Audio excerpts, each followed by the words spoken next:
অষ্টমীর দিন সকালবেলা উঠে রেডি হয়ে চলে গিয়েছিলাম অঞ্জলি দিতে।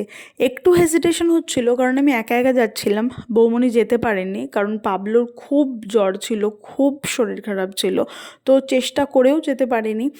দেন ওখানে গিয়ে দেখলাম বীভৎস লাইন পড়েছে, মানে প্রচুর লোকে অঞ্জলি দিচ্ছে। তো আমি তারপর যুদ্ধ করে রীতিমতো অঞ্জলি দিলাম, বিকজ আমি কাউকে চিনি না।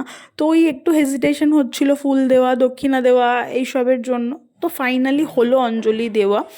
দিয়ে পুপুনও চলে এসেছিলো কুমারী পুজো সেরে। তো এসে ওর কী হয়েছিল, খেলার মানে যে রেসটা একটুখানি বেশি হয়ে গিয়েছিল। ও আর ওপরে যেতে চাইছিল না, কিন্তু আমাদের তাড়াতাড়ি করে ওপরে যেতেও হতো কারণ আমরা বাড়ি ফিরবো, সেই জন্য। তো তাড়াহুড়ো তো লাগছিল, তার সাথে সাথে একটুখানি হচ্ছিল যে ফটো তুলতে পারলাম না, কোনো চেনা কেউ ছিল না, সেই জন্য ফটো তুলতে বলতেও পারিনি। তো অগত্যা আমরা কি করলাম, ওপরে এসে ফোনটাকে উইন্ডো কেসের ওখানে রেখে একটুখানি পোজ দিয়ে দিলাম। তারপরেই এসে শুরু হয়ে গেল ব্যাগ প্যাকিং করা, কারণ তাড়াতাড়ি বেরোতে হবে, নাহলে বাড়ি আস্তে আস্তে নো এন্ট্রি হয়ে যাবে।